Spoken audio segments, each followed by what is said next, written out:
है, तो डेफिनेटली हम सबको स्वस्थ ही रहना चाहिए और आशा करता हूँ कि आप सब स्वस्थ हैं। जैसे कि कहा गया है कि आज एग्रीकल्चर के बारे में बताने वाला हूँ। तो इसके पहले जैसे कि मैं मेरी 2 पहले वेबिनार्स हुई है जिसमें मैं एग्रीकल्चर के बारे में बताया हूँ। तो हमारे भी जितने भी प्रोडक्ट्स हैं जो और ऑलरेडी प्रथम बार जुड़े हुए हैं हमारी वेबिनार से, तो कुछ ऐसे-ऐसे चीज़ें मैं आज बताने वाला हूँ। इसके पहले आज की जो डिस्कशन होगी, वो होगी धान की खेती पे। धान की खेती में क्या-क्या प्रिकॉशंस लेना है। दूसरा है गन्ने की कृषि में। गन्ने की खेती में क्या-क्या प्रिकॉशंस लेना है और हमारे सर्वश्री के प्रोडक्ट कैसे इस्तेमाल करना है और किस समय में किस करना है। और तीसरा सबसे इम्पोर्टेंट है कपास, कॉटन कल्टीवेशन के बहुत सारे सवाल आए थे। तो ये तो मैं 3 चुना हूँ, इसके अलावा गन्ना-वन्ना आप कृपया करके सवाल मत पूछिएगा। आज सिर्फ धान, गन्ना और आपका कपास या कॉटन के बारे में ही बताया जाऊँगा।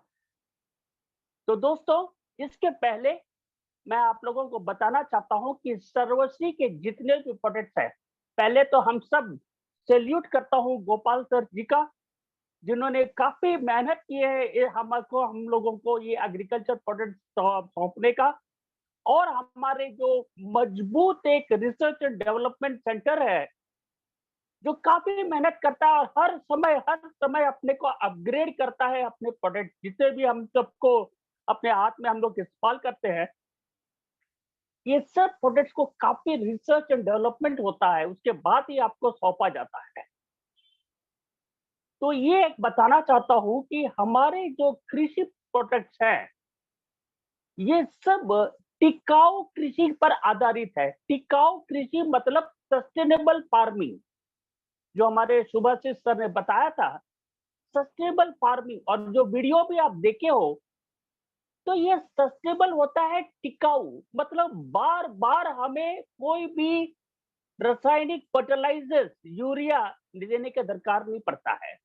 एक बार हम अपने जमीन को यदि मजबूत कर दिए हैं, तो हम क्या करेंगे कि आप आपका जो भी खेती करेंगे, उसको आप एकदम बढ़िया-सा उपज आपको प्राप्त होता है। तो ये है आपका सस्टेनेबल फार्मिंग और टिकाऊ। दूसरा है आपका जो प्रदूषण से बचाओ। प्रदूषण बहुत ही क्योंकि पानी इतना लगता है, बिजली लगता है, प्रदूषण हो जाता है क्योंकि हम रासायनिक पदार्थ को डाल-डाल के प्रदूषण का बढ़ावा देते हैं।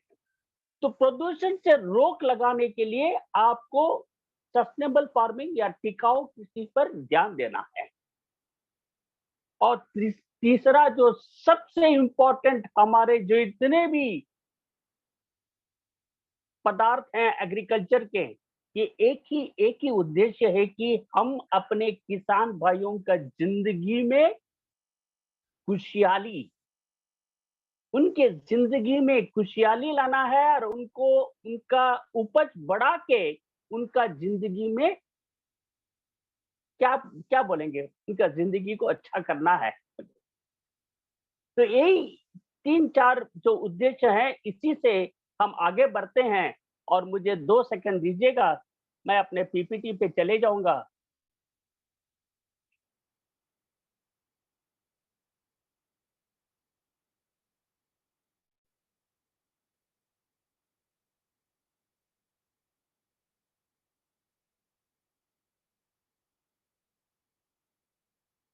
थोड़ा नेटवर्क का प्रॉब्लम हो रहा है हमारे यहाँ पे।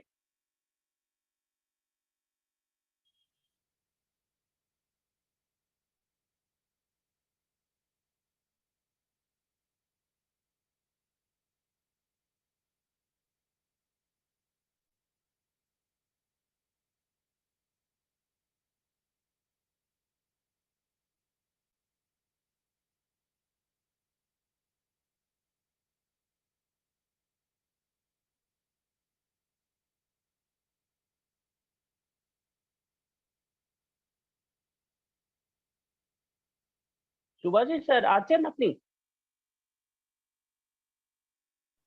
Yes, sir. Shubhashis sir Yes, এই sir. পিডিএফটা আমার এখানে হচ্ছে না। So, আপনি কি এটা আমি করতে শেয়ার পারবেন? করে দিচ্ছি, আপনি বলতে থাকুন। Yes sir, please sir, please. Thank you so much.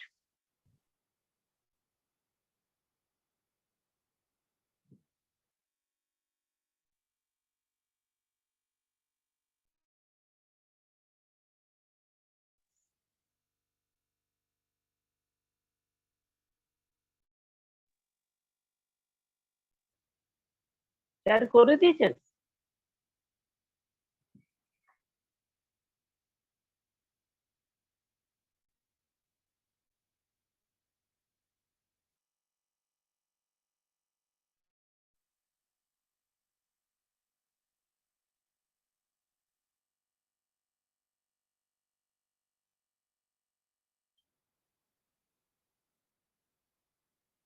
दो वक्त ये टाइम दीजिएगा।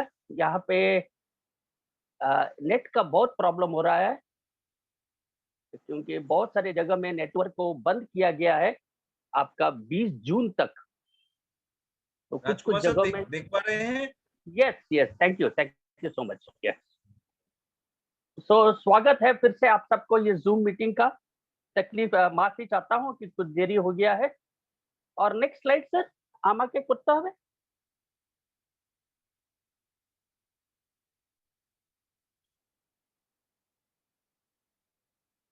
Yes, okay.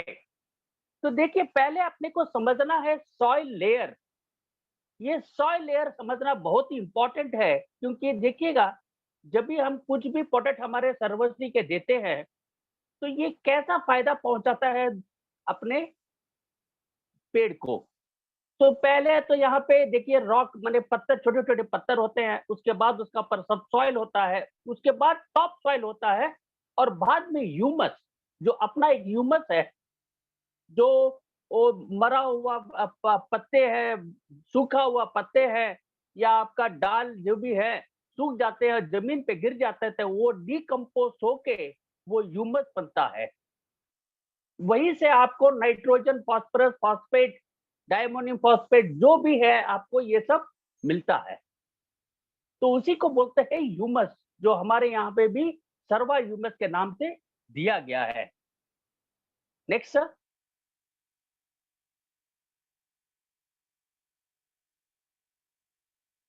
हाँ जी, तो ये मैंने पिछले बार भी कहा था, अभी भी आप लोगों को कहता हूँ कि ऑर्गेनिक कल्टीवेशन का फायदे क्या है, और ये ग्रोथ स्टिमुलेंट है।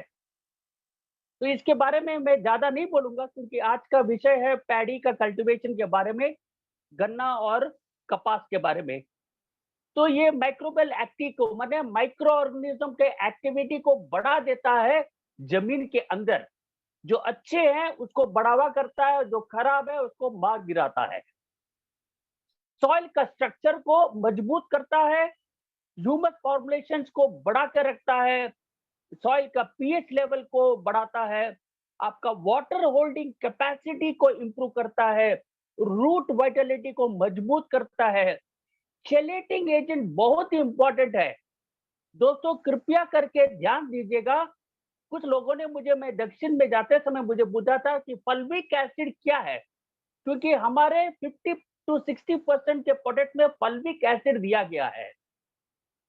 फल्विक एसिड के मतलब है कि हमारे जितने भी पौष्टिक आहार है जमीन में, उसको संक्रिजित करके उसको एब्जॉर्ब करवाने का मदद करता है फल्विक एसिड, और उसी का काम है, चेलेटिंग एजेंट जैसा काम करता है। तो फल्विक एसिड का बहुत ही महत्वपूर्ण रोल है हमारे ये ऑर्गेनिक प्रोडक्ट्स में। और देखिएगा कि हमारे जितने भी प्रोडक्ट्स हैं, 50 to 60% के प्रोडक्ट में फल्विक एसिड दिया गया है। और ये फल्विक के एक ही कारण है कि हम तो जमीन को मजबूत कर देते हैं, पौष्टिकार कर देते हैं, लेकिन उस पौष्टिकार आहार को एब्जॉर्ब करवाना पेड़ के द्वारा, वो आपको फल्विक एसिड ही करवाता है। न्यूट्रिएंट अपडेट करवाता है, बेटर सीड जर्मिनेशन। इसके बारे में मैं विस्तार में आप लोगों को कहूंगा, बताऊंगा जब मैं एक एक खेती के बारे में जाऊंगा। ये हाथ क्यों उठा रहे हैं लोग?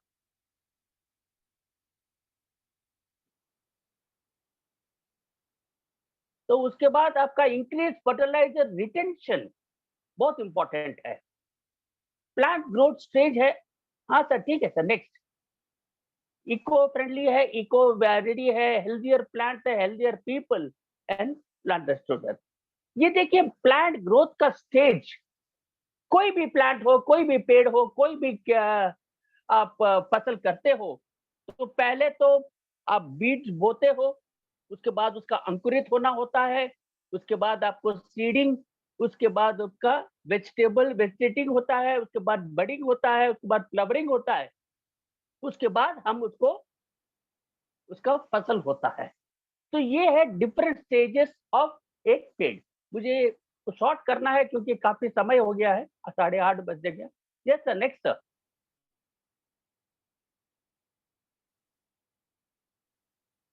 Subhash sir, next. Yes, humic acid. अब मैं शुरू करता हूं हमारे प्रोडक्ट के बारे में।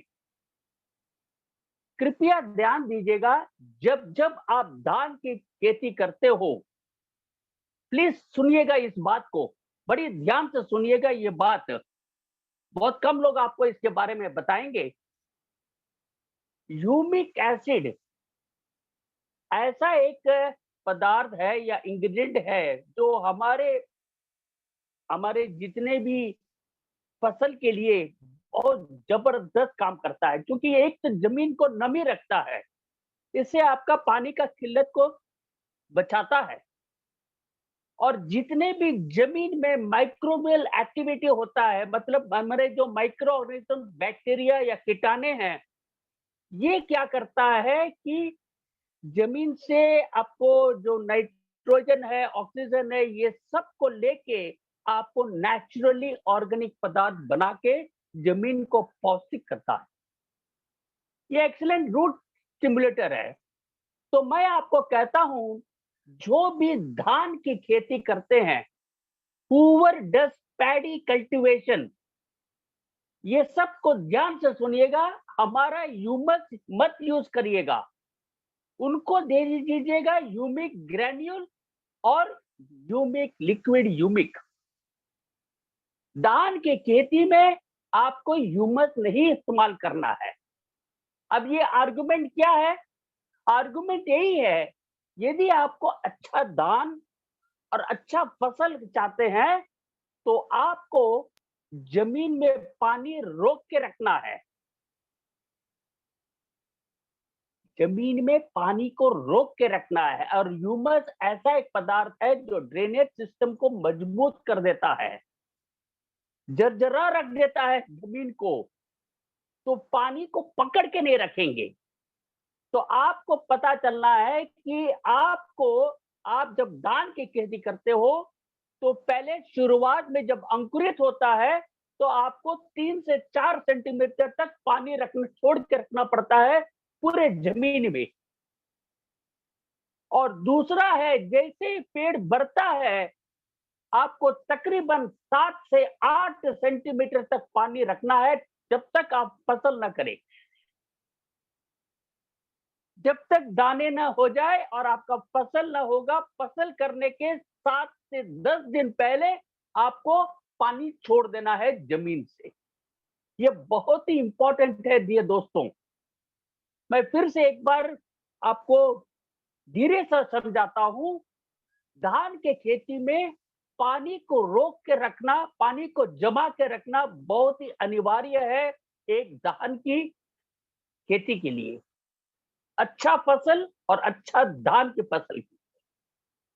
आपको 3 से 5 सेंटीमीटर तक पानी रोक के रखना है जब आप बीज को बो देते हैं। अंकुरित होने के बाद जब 1 फीट तक रहता है, तब पानी को 3 से 5 सेंटीमीटर पूरा जमीन में आपको रोक के रखना है। और धीरे जैसे जैसा पेड़ का हाइट बढ़ता है, आपको 5 से 7 सेंटीमीटर तक पानी जमीन पर रोक के रखना है।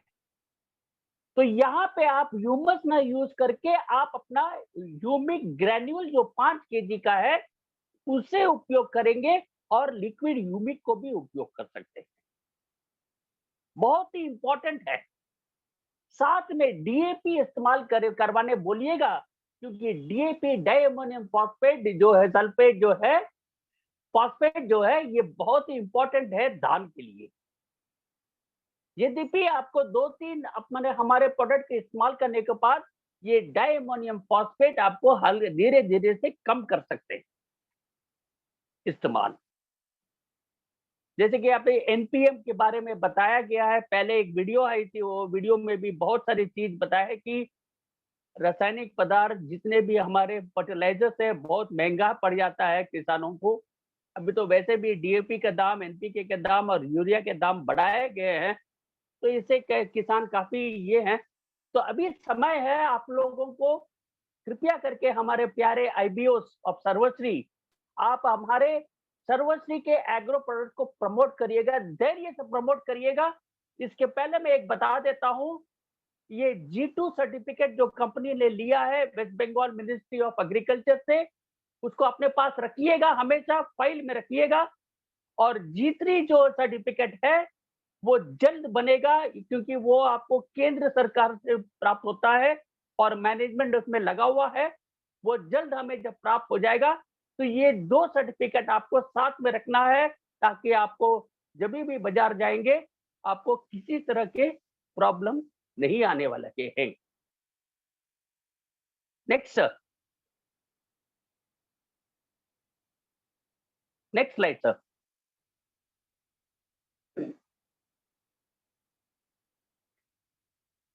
तो वजह सर, नेक्स्ट स्लाइड।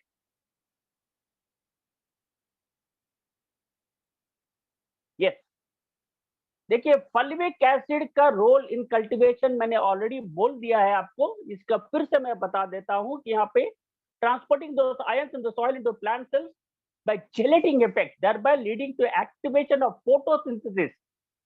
मतलब हरा भरा यदि आपका पौधा रहना चाहते हो, स्वस्थ और मजबूत रहना चाहते हैं, तो फॉल्विक एसिड को इस्तेमाल करना है, जो हमारे आपके सर्वा ग्रीन में है, आपका ब्लैक मैजिक में है, आपका सर्वा मैक्स में है, और हमारे सर्वा ह्यूमस में तो है ही है। तो ये बहुत इंपॉर्टेंट है, इसको इस्तेमाल करिएगा फसल में, ताकि आपका और अपने ह्यूमिक ग्रैन्यूल्स में भी प्राप्त है fulvic acid. Yes sir, next sir. What is the difference between fulvic acid and humic? ये सवाल बहुत सारे लोग मुझे पूछे हैं, तो इसीलिए मैं सोचा हूं कि इसको हम लोग ले लेते हैं। Fulvic acid are those organic materials that are soluble in water at a pH values। मतलब pH वैल्यू मतलब 7 से 8 pH के लेवल में आपको फॉल्विक एसिड ये होता है। और humic acid are those material are insoluble at acidic pH values of pH2। मतलब जितना कम पानी का pH लेवल होता है, जैसे 2, 3 से 5.5 तक, तो वो अपना ह्यूमिक एसिड सोल्यूबल ज्यादा नहीं होता है, but soluble at higher pH value. यही है आपका difference in humic and fulvic acid. इसका ज्यादा आपको ध्यान देना नहीं है, आपको सिर्फ बता दिया है। यदि कोई आपको पूछेंगे तो वैसे ये दोनों ही आपको 6 pH के लेवल में आराम से मिल जाते हैं। Yes sir.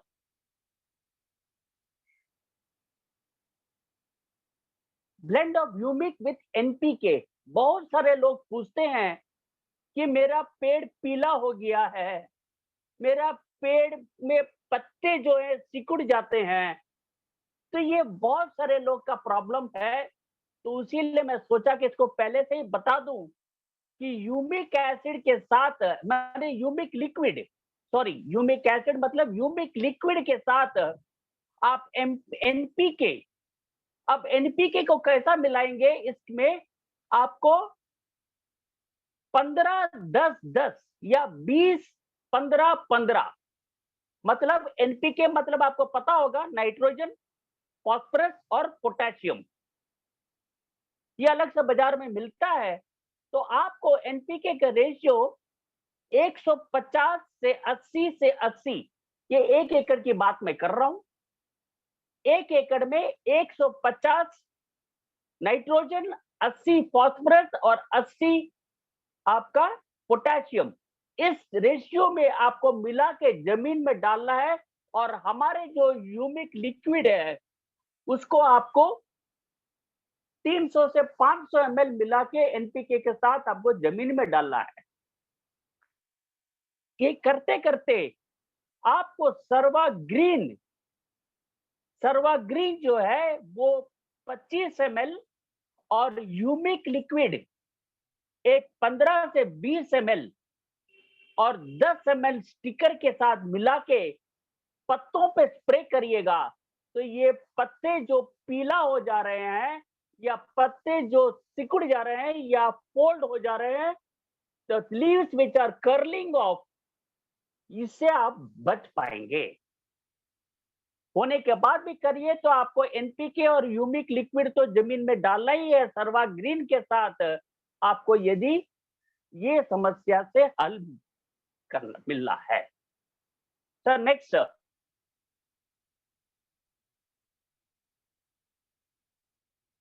Major benefit. Next sir,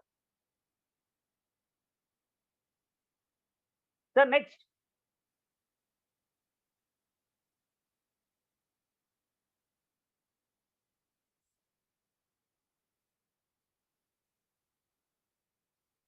sir next sir, या अभी आता हूं कीटाणुओं की समस्या। सबसे ज्यादा लोग तो कीटाणु के बारे में ही बात करते हैं।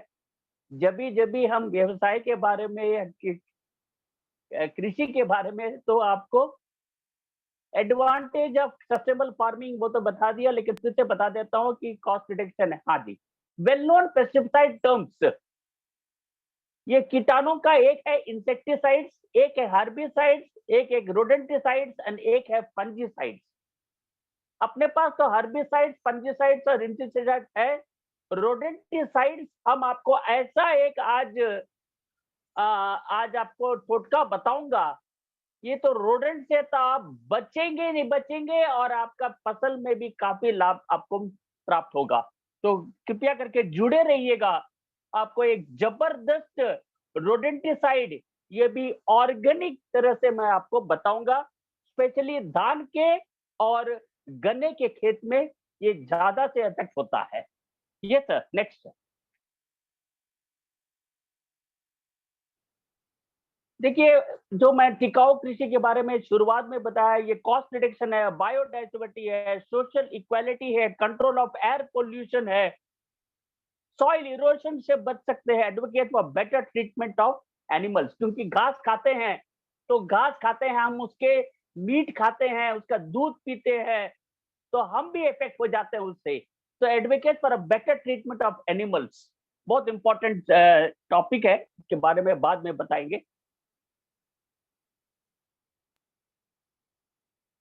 नेक्स्ट सर, सवालों का जवाब बाद में सुभाषित सर पढ़ के बोलेंगे तो मैं उसका जवाब दे दूंगा। How do you plant a paddy?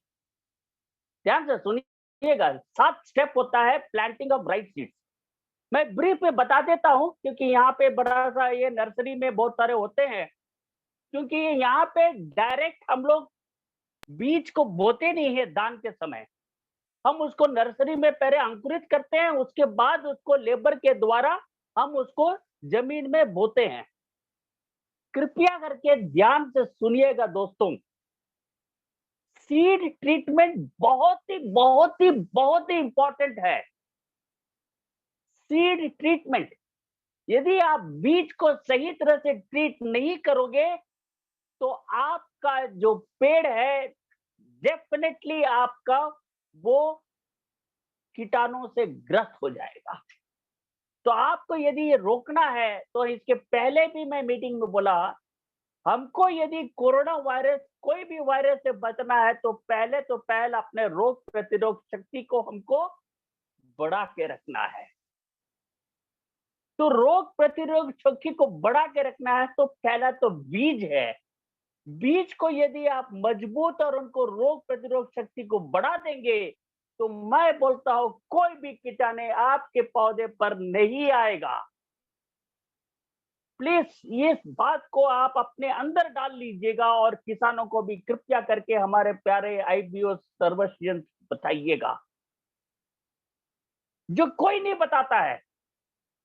दूसरे कंपनी वाले कोई भी नहीं बताते हैं ये ऐसे वाले चीजें। लेकिन आज आप जो हैं, इस सुबह वाली ट्रेनिंग कृपया करके हर ट्रेनिंग को मिस मत करिएगा। 8 बजे शार्प आ जाइएगा। ये आपके स्वास्थ्य के लिए भी अच्छा है सुबह उठना, और आपके दिमाग को भी तेज करता है। और ये दिमाग और स्वास्थ्य यदि तेज है तो आपके व्यापार में तो बढ़ावा ऑटोमेटिकली आ जाता है। दोस्तों, शायद आप मेरी बात मानते होंगे। कृपया करके यदि यहाँ है तो कमेंट बॉक्स में डालिएगा कि yes you are right, thank you. तो यहाँ पे plant round the rice growing season, अच्छी एक नर्सरी से सीड्स खरीद लीजिएगा। Soak the seeds, prepare your soil, prepare your planting.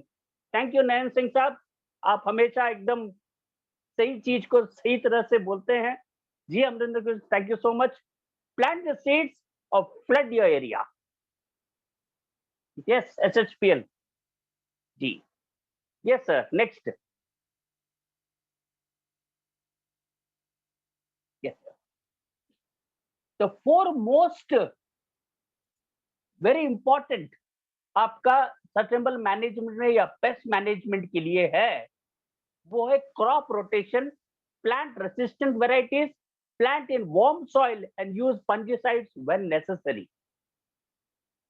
अपने को हमेशा इंसेक्टिसाइड्स या आपको पेस्टिसाइड यूज करना की दरकार ही नहीं है। आप यदि कंट्रोल में या प्रिवेंशन में ध्यान दोगे तो आपको ये सारे चीजों पे आपको सरदर्द, आपके पैसे, ये सब कम हो जाएगा, टेंशन कम हो जाएगा। तो ये चीज जो है, पहले तो आपका बीज का जो आप खरीदते हो ना, आपको तो हम तो बीज तो तैयार नहीं करते हैं सर, हम तो बाजार से खरीदते हैं। हम कैसे जांचेंगे, हमारे पास तो ना कोई मशीन है, ना मैं उतना पढ़ा लिखा हूं। ये किसान तो जरूर बोलेंगे हाँ जी एकदम सही है। तो यहाँ पे आप जब भी, जैसे कि मैं कपास में जब आऊंगा मैं आपको बता दूंगा। और यदि आप दान को भी आप नर्सरी में रखते हो, कोई भी तो रेडीमेड दान मिल जाता है।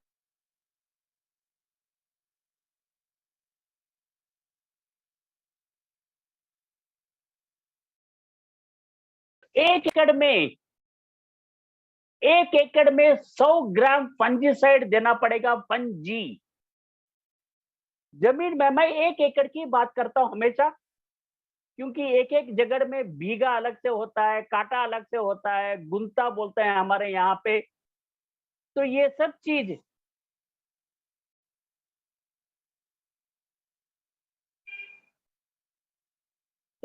चीज अलग अलग होता है, उसके लिए मैं अलग अलग से नहीं बताऊंगा। मैं 1 एकड़ की बात करता हूं जो स्टैंडर्ड है। तो 1 एकड़ के लिए 100 ग्राम फंजी आपको इस्तेमाल करना है।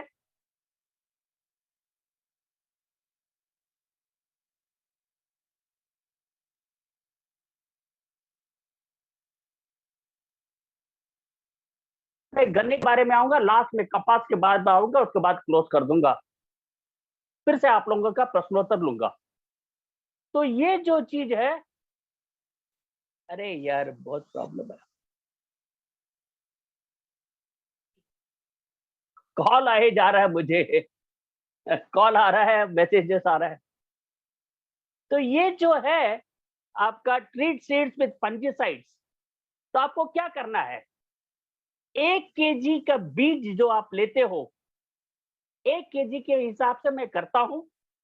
1 kg बीज में आपको तकरीबन 3 से 4 ग्राम फंजीसाइड लेना है, उसमें 100 ml पानी मिलाना है, और साथ में आपको 3 से 4 ml सर्वा ग्रीन लेना है।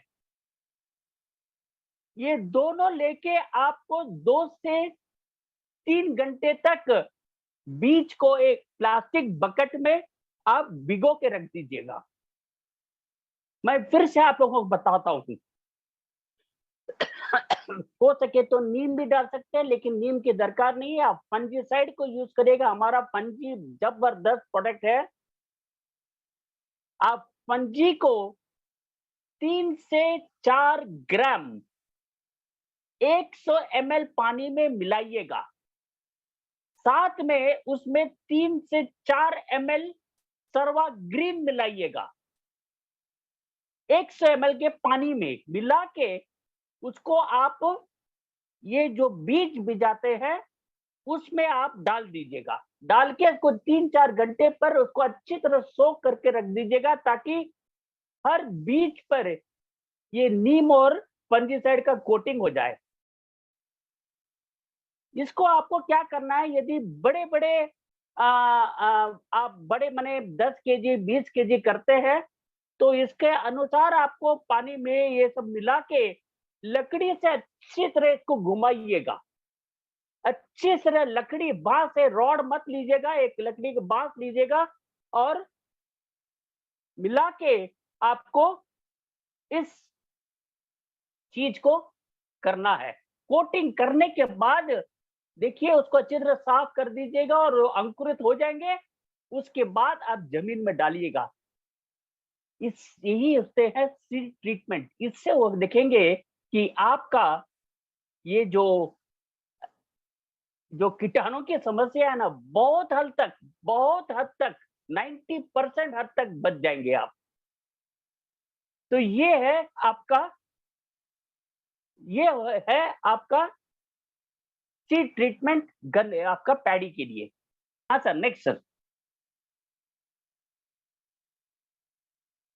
देखिए सबसे कॉमन डिजीज जो पैडी में होता है वो बैक्टीरियल ब्लाइट। देखिएगा ये सूखा सूखा लाल लाल जो पत्ते सूख जाते हैं, जैसे अंकुरित होता है थोड़ा बड़ा हो गया तो पत्ते पीले या सूख जाते हैं।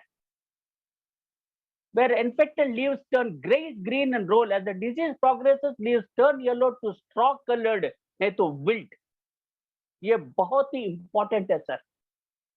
आधा किसान हमारे भारत देश में इस समस्या से भुग रहे हैं और वहीं पे हम सर्वश्री आते हैं।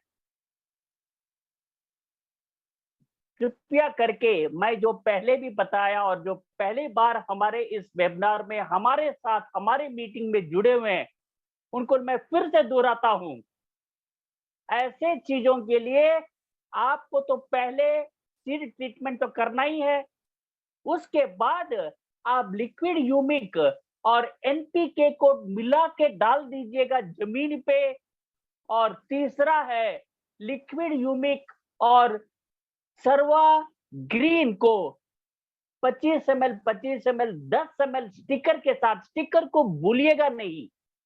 जब जब आप पेड़ों पे स्प्रे करोगे वो आटा होता है, तो आपको क्या होगा कि वो पकड़ के रखेगा और उसका असर ज्यादा देर तक रहेगा हमारे प्रोडक्ट्स का।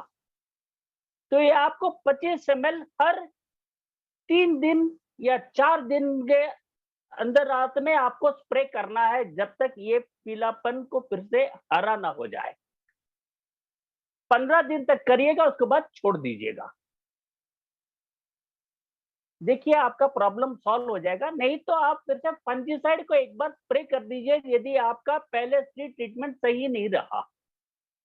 Okay, yes sir, next. देखिए हमारे जो गन्ने बोल रहे हैं, जो धान का है, ये बहुत सारे समस्या देखिए इसमें फोटोज में सब लगा हुआ है। तो जहां जहां कीड़ा लग जाता है वहां वहां दोस्तों मैं आपको आज एक ऐसा नुस्खा जो मैंने पहले बोल चुका हूं फिर से बता दूंगा। आपको एक ही ऑर्गेनिक चीज है और ये किया हुआ है और इसका अच्छा परिणाम आया है, और जिसका परिणाम अच्छा होता है तो हम 4 लोगों को बताना है, ताकि आप भी अपने खेती में अपने व्यापार में बढ़ावा लाए। वो होता है कि आपको फिर से मैं 1 एकड़ की बात लेता हूं। हाँ, ट्रांस बाउंड्री का पेस्ट, ये आप सीड मैनेजमेंट कर दिए, आप जमीन को मजबूत कर दिए, आपके एक भी कीड़ा नहीं लग रहा है। बाद में समस्या होता है ये ट्रांसबाउंडरी, मतलब टिड्डी जैसा जो जितने भी है, टिड्डी जैसे बहुत सारे जो छोटे-छोटे इंसेक्ट है उड़ के बाहर से आते हैं, उसके लिए भी हमारे पास एक जबरदस्त टोटका है, इसको कैसा बंद कर सके। और सबसे ज्यादा समस्या ये ट्रांसबाउंडरी पेस्ट है, जो जब फसल हो जाता है तो आके फसल पर बर्बाद कर देता है। तो जो से जुड़े रहिएगा, थोड़ा समय लूंगा आज आप लोगों का, तो आप यदि हाँ बोलेंगे तो मैं इसको धीरे-धीरे ज़रा बताऊँगा, क्योंकि समझना बहुत ही इम्पोर्टेंट है। ये मेरा काम नहीं है कि मैं अपना काम कर लिया, 1 घंटे में खत्म कर दिया। मेरा काम है कि आप मैं जो भी बोलता हूँ आपके पास पहुँचे। आपके पास पहुँचे तभी तो हमारा जो मकसद है वो पूरा होगा। हम यदि सोचेंगे कि हमको 1 घंटे में जो बोलना है बोल के छोड़ देंगे, तब तो ये मेरा काम नहीं है सर। मेरा काम है आपको मैं एक-एक लफ्ज़ हमारा आपके पास पहुँचना है, आपके दिल के अंदर जाना है और आपको आपके बिज़नेस में उसको इस्तेमाल करना है और आपको लाभ मिलना है। तो यही चीज़ है कि आपको पहले तो मैं एक टोटका बता देता हूँ, ये कीड़े वाला। ये कीड़े वाला जो टोटके हैं, आपको आधा किलो सूखा लाल मिर्च लेना है। कृपया हाथ मत उठाइएगा प्लीज़, ये ज़रा दिक्कत होता है मेरे स्क्रीन पे। आपको आधा किलो सूखा लाल मिर्च लेना है और आपको 12 लीटर सादा पानी लेना है। 2022 क्या है यार? क्या है यार? अभी तो बोल के रखा है, सुभाषित सर ने बोला है कि ये नाम के साथ मत करिएगा, अपना नाम तो बताइए 2022। खैर ठीक है। तो आधा किलो सूखा लाल मिर्च 12 लीटर पानी में अच्छी तरह उबाल के जब 10 लीटर तक पहुंच गए तो उसको चूल्हे के नीचे उतार दीजिएगा, ठंडा होने दीजिएगा और उसको छान लीजिएगा। छान के दोस्तों आपको क्या करना है, छान के उसको आप एक जगह में रख लीजिएगा।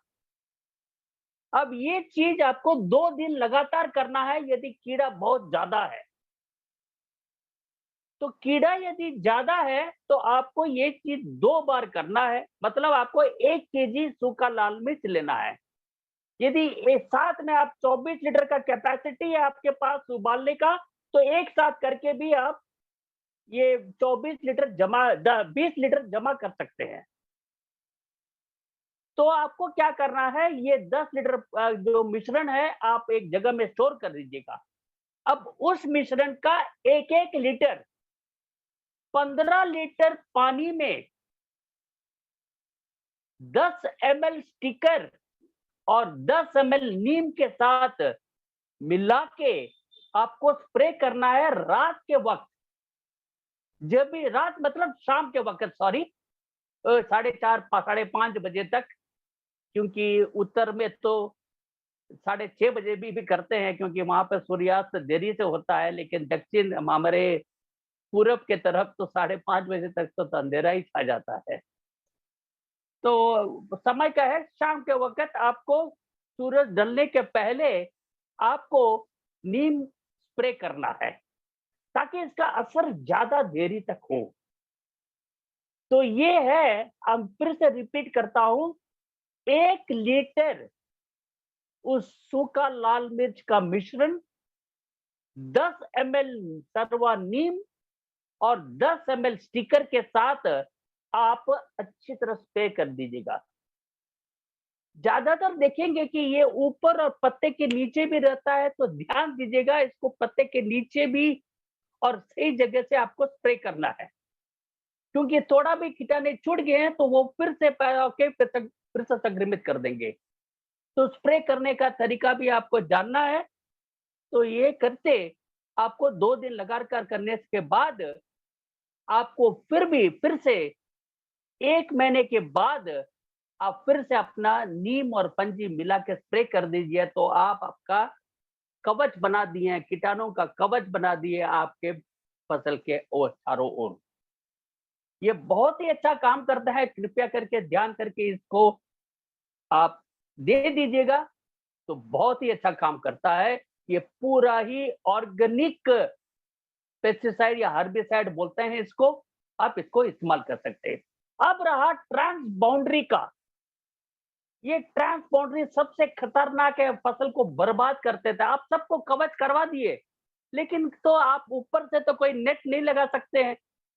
तो आपको क्या करना है, फिर से और एक टोटका, जबरदस्त टोटका है। ये बहुत दिन सालों 50-40 सालों पहले इसको किसाने इस्तेमाल करते थे, लेकिन अभी सब तो 2 मिनट्स मैगी हो गया है, समय नहीं है लोगों के पास। तो इसलिए दोस्तों, अपने को फिर से पुराने पद्धति में जाना है, यदि अपने को स्ट्रांग रहना चाहिए। तो ये क्या है टोटका, कृपया करके ध्यान दीजिएगा। मैं फिर से 1 एकड़ की बात करता हूँ। 1 एकड़ के लिए तो चाहे भूगोल राउंड हो या त्रिकोण हो या चौकोन हो या कोई भी शेप में हो, आपको 4 कोने में 4 बांस लेना है। लकड़ी का हो, रॉड का, लोहे का हो, कोई भी। आपको 4 फीट जमीन के ऊपर रहना चाहिए और बाद बाकी जितना भी लंबाई होगा उसको जमीन के अंदर गाड़ दीजिएगा, लेकिन 4 फीट जमीन के ऊपर होना चाहिए। ध्यान दीजिएगा मेरी बात दोस्तों, 4 फीट जमीन के ऊपर रहना चाहिए और बाद बाकी जितना भी लंबाई हो जमीन के अंदर अच्छी तरह गाड़ दीजिए, ताकि कोई भी हवा तेज हवा से वो हिले नहीं। तो 5 से 5.5 फीट का लेंगे तो काफी अच्छा रहेगा, ताकि आप मजबूत से आप गाड़ पाओगे और वो एकदम हिले ना। इसके बाद क्या करना है, आपको नैप्थलीन बॉल्स लेना है। नैप्थलीन बॉल्स, कृपया करके ध्यान दीजिएगा दोस्तों।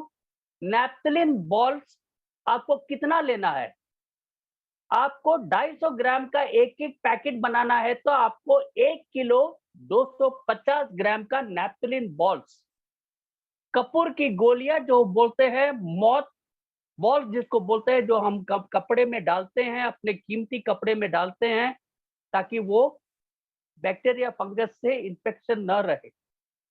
तो वही नैप्थलीन बॉल्स आपको 250 ग्राम 250 ग्राम के 5 पुड़िया बनाना है। कैसे बनाना है, आपको कोई भी प्लास्टिक बैग लीजिएगा, दूसरा कोई कपड़ा बैग मत लीजिएगा। पॉलिथीन बैग जो हम सब्जियां वब्जियां खरीदते हैं, उस पॉलिथीन बैग में आपको 250 ग्राम के नैप्थलीन बॉल डाल के उस चारों बांस के ऊपर की तरफ अच्छी तरह वायर के साथ बांध दीजिएगा। अच्छी तरह एकदम जबरदस्त बांध दीजिए, ताकि कुछ भी हवा के झोंकों से या किसी तरह से वो नीचे न गिरे। ये फसल के शुरुआत में ही कर सकते हो, ताकि ये आपको 180 दिन 200 दिन तक चलता है, कोई प्रॉब्लम नहीं है, बारिश आने से भी कोई प्रॉब्लम नहीं है। तो ये काम करके, एक है जमीन का बीचों बीच भी ये वाला काम करना है। ये और एक बांस, मतलब 5 आपको बांस लेना है, 4 फीट जमीन के ऊपर, मतलब चारों ओर और एक बीच में गाड़ के आपको 5 पुड़िया है, 250 ग्राम 250 ग्राम 250 ग्राम 250 ग्राम 250 ग्राम का पुड़िया बना के अच्छी तरह बांध के, मैं बोलता हूं। और क्या करना है, साइड में छोटे छोटे छोटे छोटे छोटे छोटे छोटे छेद करके छोड़ दीजिएगा, बस। मैं जो कहा था ना आपको, ये गन्ने के फसल में या धान के फसल में और चूहे से भी बचा के रखता है आपको। और ये जो ट्रांस बाउंड्री पेस्ट जिसको बोलते हैं, मतलब बड़े दूर से कोई भी कीटाणु आके आपके फसल में बैठ के बर्बाद करके चाहते हैं, ये सब से बचेंगे और प्रदूषण से भी बच पाएंगे इस टोटके के साथ। ये टोटका ये मेरा बोला हुआ नहीं है, पद्मश्री अवार्ड एक आदमी है, उनका नाम सुरेश है, पूरा नाम मुझे नहीं पता है, उन्होंने इस टोटके को इस्तेमाल करवा के इस जबरदस्त रिजल्ट मिला है उनको। और ये पुराने दिनों से ही चला आ रहा है, लेकिन बीच में अभी 5-10 साल से इसको रोका हुआ है, इस्तेमाल नहीं कर रहे हैं, क्योंकि आधुनिक बहुत सारे मेथड्स आ गया उसी लिए।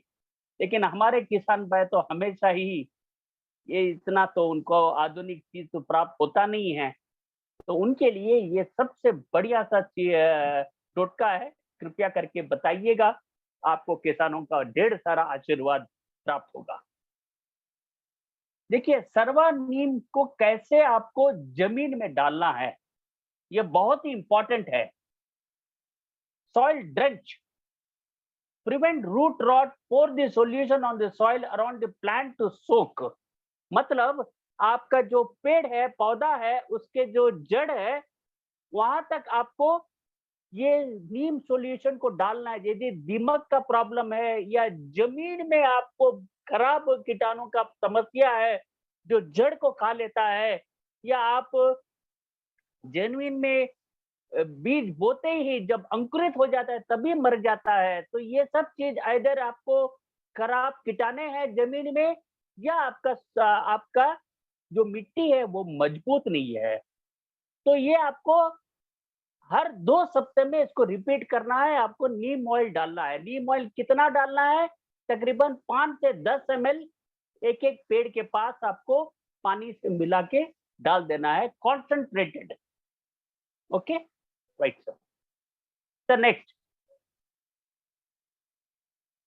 when spraying a plant with a neem oil, it is important to coat both the tops। देखिए, मैं जो बोला था आपको, फंजी और नीम मिला के प्रिवेंशन प्रिवेंशन प्रिवेंशन, आपको जब ये मिलाना है और आपको जमीन में पेड़ों पे स्प्रे करना है, तो आप कृपया करके पत्ते के नीचे ही बहुत सारे अंडे डाल देते हैं और वहीं से आपको ये कीड़े आते हैं। तो कृपया करके दोस्तों, पत्ते के नीचे और पत्ते के ऊपर भी आपको अच्छी तरह स्प्रे करना है, नहीं तो ये स्प्रे का कोई मतलब नहीं रहेगा। ये फिर से कीड़े आएंगे और अटैक हो जाएंगे। तो स्प्रे सही तरह से करना है, ऊपर और नीचे। Yes sir, next sir. अब आता हूं शुगर केन, गन्ने के कल्टीवेशन के ऊपर। दोस्तों, गन्ना बहुत पानी चाहता है, बहुत बहुत 22,500 लीटर पानी 1 टन गन्ने का उत्पाद के लिए। अब आप सोचिए कितना पानी लगता है। हाँ sir, next next sir, next sir. ये डिफरेंट ग्रोथ स्टेजेस है शुगर केन का, ये बताया हूं आपको। Yes sir, next.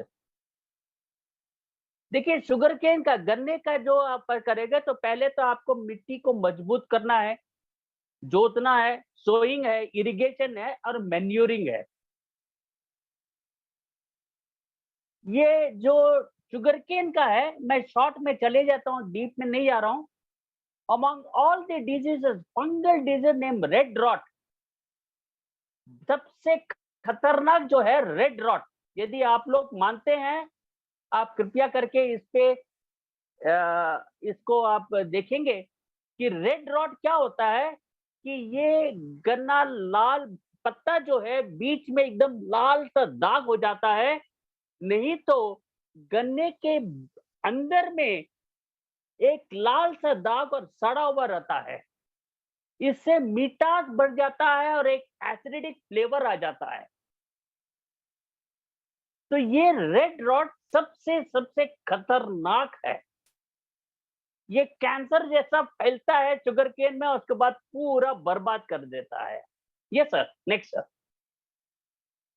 दूसरा जो है लीफी वायरस। ये लीफी वायरस का एक ही काम है, ये गन्ने को बढ़ाता नहीं है, गन्ने को ड्वार्फ कर देता है। एक ही काम है ये लीफी वायरस का। ये येलो लीफिंग का, मेरे lower side of leaf appears on leaves to 3 to 6 cuttings on the top expanding spindle leaf. बहुत खतरनाक है ये येलो लीफी माइट्स और आपका रेड रॉट। Next sir. एक कॉटन का प्लांट साइकिल देखिएगा, तो यहाँ पे आपको पता चल जाएगा कि आपको पहले seeding, germination. Yes sir, next. देखिए 22,500 लीटर पानी लगता है 1 केजी कॉटन, मैं तो 1 टन बोल दिया, 1 KG cotton, I am sorry, मतलब इतना पानी लगता है। तो दोस्तों आपको इस खर्च बनाना है तो हमारे 2 प्रोडक्ट को डेफिनेटली यूज करिएगा। एक है ह्यूमस, कॉटन में ह्यूमस यूज करना, सर्वा ह्यूमस बहुत इंपॉर्टेंट है। सर्वा ह्यूमस आप सबको पता है 1 एकड़ में 1 बॉटल मतलब 2 किलो 250 ग्राम का जो अपना मिलता है। ह्यूमस के साथ लिक्विड ह्यूमिक इस्तेमाल करना एकदम अनिवार्य है। और कॉटन का रेड रॉट जो आता है, इसका सबसे इंपॉर्टेंट है कि आपको सीड ट्रीटमेंट करना बहुत इंपॉर्टेंट है सर। कृपया करके सीड ट्रीटमेंट करिएगा, क्योंकि गन्ने में सीड ट्रीटमेंट नहीं करोगे तो आपका ये समस्या कभी भी हल नहीं होगा।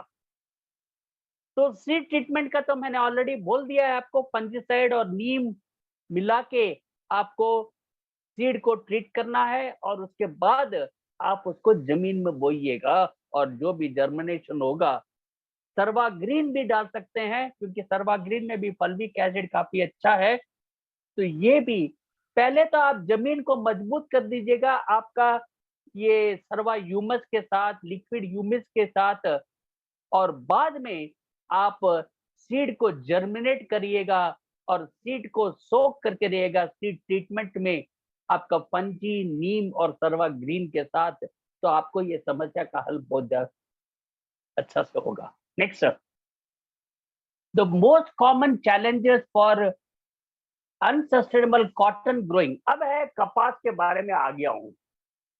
कपास में सबसे बड़ा है water quantity and quality issue. ये आपका जो कपास है, सॉरी मैं गन्ने का बोल रहा था, गन्ना नहीं है, कपास। कपास में आपका बीज का ट्रीटमेंट बहुत इंपॉर्टेंट है, बहुत इंपॉर्टेंट है। मैं गन्ने में बोल दिया, सॉरी, ये कपास में है। कपास में या कॉटन में सीड ट्रीटमेंट बहुत ही इंपॉर्टेंट है सर, बहुत इंपॉर्टेंट है। और सीड ट्रीटमेंट जैसे मैं बोला, फंजीसाइड 3 से 5 ml, आपका 3 से 5 ml नीम और 3 से 5 ml सर्वा ग्रीन 100 ml पानी में मिला के 1 केजी बीज के लिए भिगो के रख दीजिएगा अच्छी तरह से, और वो भी 5 से 7 घंटे तक भिगो के रखना है आपको। उसके बाद आप उसको जर्मिनेशन में डाल सकते हैं सर्वा ग्रीन के साथ। काफी अच्छा आपका प्रिकॉशंस हो जाएंगे, क्योंकि कपास में एक ही चीज है कि बारिश गिरेगा तो पूरा बर्बाद हो जाता है, और आपका वो जो मजबूत नहीं रहता है, आपका जो कपास है पकड़ के रखता नहीं है, फूल थोड़ा सा हवा के झोंकों से उड़ जाता है। और दूसरा सबसे, ये सर नेक्स्ट सर, हाँ जी, ये सर, देखिए 1300 से ज्यादा कीटाणु स्पीशीज है जो कपास को अटैक कर देता है। 1300 से ज्यादा स्पीशीज है जो कपास के खेती को अटैक करता है। And 93 insects or mites are found damaging the cotton crop. इसमें से white fly, next sir, white fly बहुत ही इंपॉर्टेंट। देखिए व्हाइट फ्लाई जो है पत्तों पे देखिएगा कि अंडे डाल देते हैं, सादा व्हाइट फ्लाई। मुझे बहुत सारे लोग कॉल किए थे, स्पेशली ये अपना तेलंगाना, दक्षिण में जो तेलंगाना स्टेट है वहां पे कपास काफी अच्छी तरह से ग्रो होता है। तो वहां पे समस्या एक ही है, व्हाइट फ्लाई का। ये व्हाइट फ्लाई के लिए 2 चीज मैं आपको बताता हूँ, ये 2 चीज करेंगे तो आपको अच्छा समस्या। एक तो आपको गेंदे फूल, गेंदा, मेरी गोल्ड, बंती पुव्वुलू का आपको बीच बीच में आपको डालना है। ये गेंदे फूल से क्या है कि व्हाइट फ्लाई पीला रंग से अट्रैक्ट होता है, तो वो उस तरफ चले जाता है और इस तरफ नहीं आता, गेंदे के फूल के ऊपर वो अंडे डाल देते हैं। तो इससे तो आप कपास को बचा के रख सकते हैं। दूसरा है आपको ये ये जो ट्रैप होता है, स्टिकी ट्रैप बोलते हैं, पीले रंग का, जो अभी सुभाषित सर ने जब लगाया था आपका एक वीडियो, उसमें भी देखा कि येलो ट्रैप होता है, बड़ा बड़ा सा येलो ट्रैप है जिसमें पूरा गम लगा हुआ रहता है। तो ये पीला रंग से ये व्हाइट फ्लाई अट्रैक्ट होता है। ये 3 से 5 दिन में इतना अंडा डाल देते हैं कि 7वां से 10 दिन में ये पूरा लार्वा होके ग्रो हो जाता है।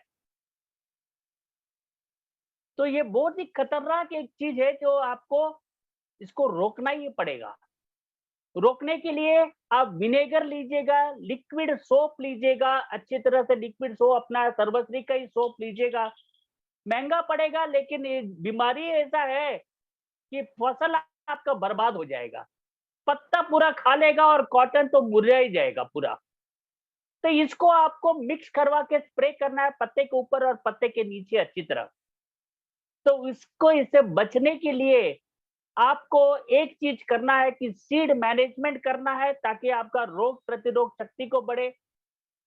गेंदे फूल का प्लांटेशन ऑल्टरनेटिव डालिएगा, ताकि ये व्हाइट फ्लाई अट्रैक्ट हो जाए। पीला रंग का होना चाहिए, लाल रंग वाला नहीं होना चाहिए।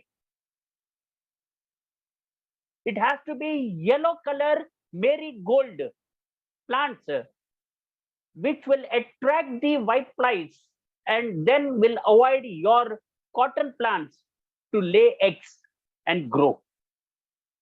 उसके साथ आप पेस्टिसाइड मार दीजिएगा तो ये पूरा खराब हो जाएंगे, बर्बाद हो जाएंगे। यस सर, नेक्स्ट देखिए, liquid dish soap and water will kill adults. ये अंडे को धुलने के लिए भी आप अच्छा से एक होस पाइप लीजिएगा और जोर से धो दीजिएगा। 1 बार 2 बार आप अंडे को अच्छी तरह धो सकते हैं, ताकि जितना भी धुल जाए। उसके बाद आप ये लिक्विड डिश सोप को मिला के आप इसको स्प्रे करने से ये पूरा व्हाइट फ्लाई के अंडे सब धुल जाएंगे सर, पकड़ के नहीं रहेंगे आपके पत्तों पे। Yes sir, right sir, thank you. बस इतना ही था गन्ने का, मैं शॉर्ट में कर दिया हूं, और काफी बोलना था लेकिन मैं बोल नहीं पाया हूं, क्योंकि समय भी देखेंगे तो 9 के पार हो गया है। तो अभी कुछ सवाल लेंगे, जिनको सवाल पूछना है आज के टॉपिक पे देंगे। कृपया करके धान या दूसरे चीजों पे मत बोलिएगा, सिर्फ धान, कपास और गन्ने के बारे में पूछताछ करेंगे। ये Subhash sir, over to you. Thank you so much Rajkumar sir for your wonderful session. इतने अच्छे तरीके से ये तीनों क्रॉप्स के ऊपर समझाने के लिए बहुत बहुत धन्यवाद आपका।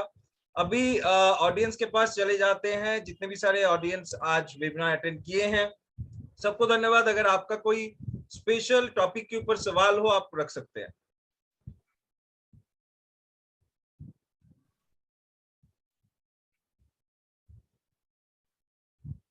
थैंक यू रेशमा जी।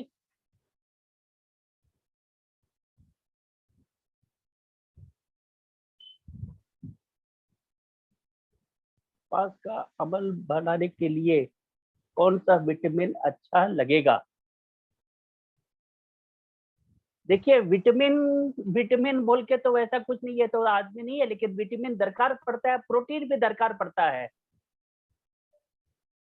अब विटामिन, स्पेशल विटामिन तो ऐसा कुछ नहीं है, लेकिन आपको हमारे प्रोडक्ट में ही सर्वा मैक्स में आपको विटामिन मिलेगा, जैकपॉट में आपको विटामिन मिलेगा, और आपको ब्लैक मैजिक में भी काफी विटामिन मिलेंगे, और सर्वा ग्रीन में तो है ही है विटामिन। तो ये आपको हमारे प्रोडक्ट के साथ ही आपको जमीन में डालेंगे तो विटामिन ऑटोमेटिकली हमारे कीटाणु ही बना के देता है। आपको अलग से कोई भी मल्टीविटामिन टैबलेट खरीद के आपको जमीन में नहीं डालना है, कृपया करके। Yes sir. ओके, समीर जी ने पूछा है, बंगाली में पूछा है, जो धान में जो माजरा पोका होता है उसके लिए क्या करना चाहिए? क्या सर, प्लीज रिपीट। ये बंगाली में सवाल किए हैं कि धान में जो कीड़ा होता है, जिसको बंगाली में माजरा पोका कहा जाता है, उसके लिए क्या किया जाए? देखिए, पोका के लिए तो मैं ऑलरेडी बोला हूं कि प्रिवेंशन, ये आपका कीटाणुओं का सीड जर्मिनेशन, पहले तो आपको पानी का जमा रखना मिट्टी में काफी इंपॉर्टेंट है। ये मिट्टी में पानी जमा रखने से आपका ये वीड्स जो खतवार है, ये भी आपको पतवार जो जिसको बोलते हैं, वीड जिसको बोलते हैं, वो रोक पाएंगे। और दूसरा जो है कीड़ों का समस्या, वहां पे आपको आइदर अपना सुपर गोल्ड को या डॉक्टर गोल्ड को यूज कर सकते हैं, नहीं तो मेरा तो राय है, क्योंकि अलग अलग राय होता है लोगों का, हमारे ट्रेनर्स का। तो पहले तो आपको फंजी और नीम का, जब आपको पता लग जाता है कि ऑलरेडी कीड़ा लगने वाले हैं, तो उस समय आपको 15 से 20 ml नीम और 5 से 8 ग्राम फंजी 15 लीटर पानी में 10 ml स्टिकर लगा के स्प्रे कर दीजिएगा। यदि कीड़ा बहुत ही ज्यादा लग गया है तो 2 बार लगिएगा, और यदि दान आने के बाद यदि कीड़ा लग गया है तो सिर्फ भगवान ही बचा पाएंगे। हमारे सर्वश्री में ऐसे कोई प्रोडक्ट नहीं है। तो दान लगने के बाद कीड़ा लग गया, मतलब आपने सीड मैनेजमेंट नहीं किया है, आपने जमीन को मजबूत नहीं किया है, तो कीड़ा तो लगेगा ही। उसके बाद तो राम भरोसे, मेरे बस में तो कुछ नहीं है। Thank you. Okay, thank you sir. अच्छा, एक सवाल आ गया चंद्रावली कुमार, धान काकरी, में काकरी, हाँ, काहे होता है? काकरी क्या होता है? कीड़ा है क्या?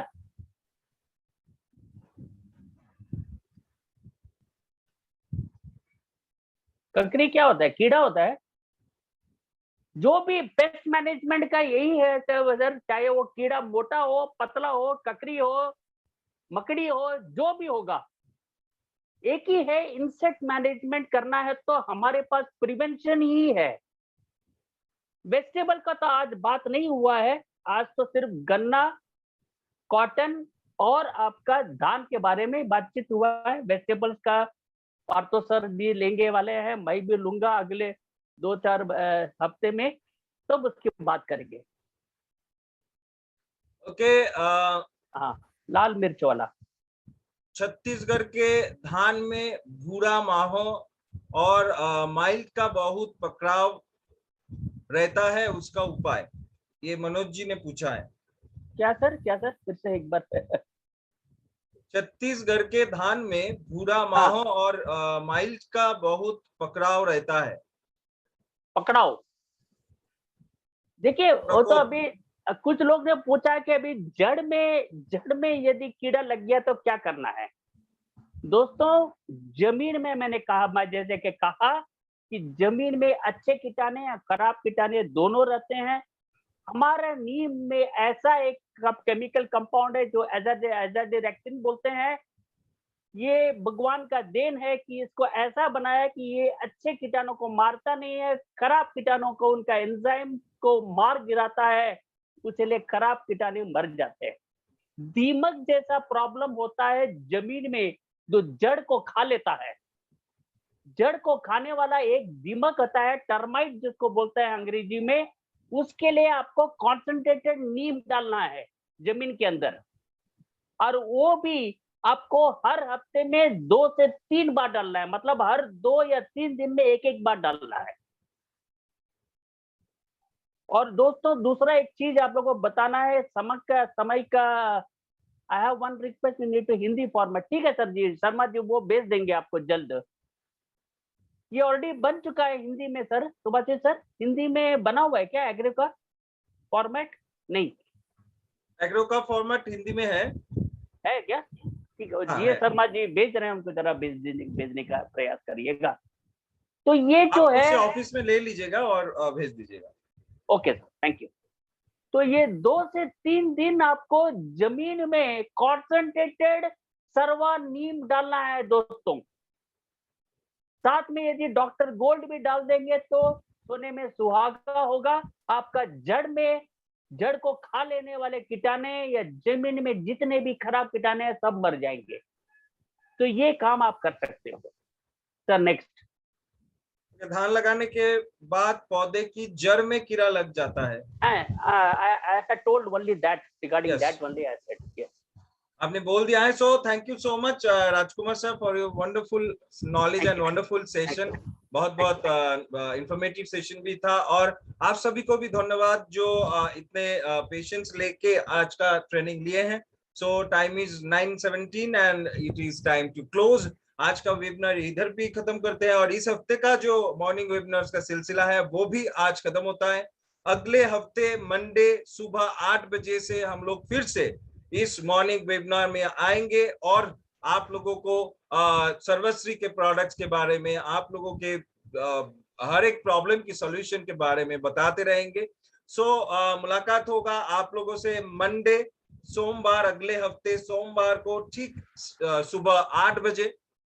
तब तक के लिए बहुत ही स्वस्थ रहिए, हेल्दी रहिए, और सर्वश्री का प्रमोट करते रहिए, सर्वश्री के साथ रहिए, and of course wish you a very very very successful day ahead. So thank you so much. Thank you. Bye bye.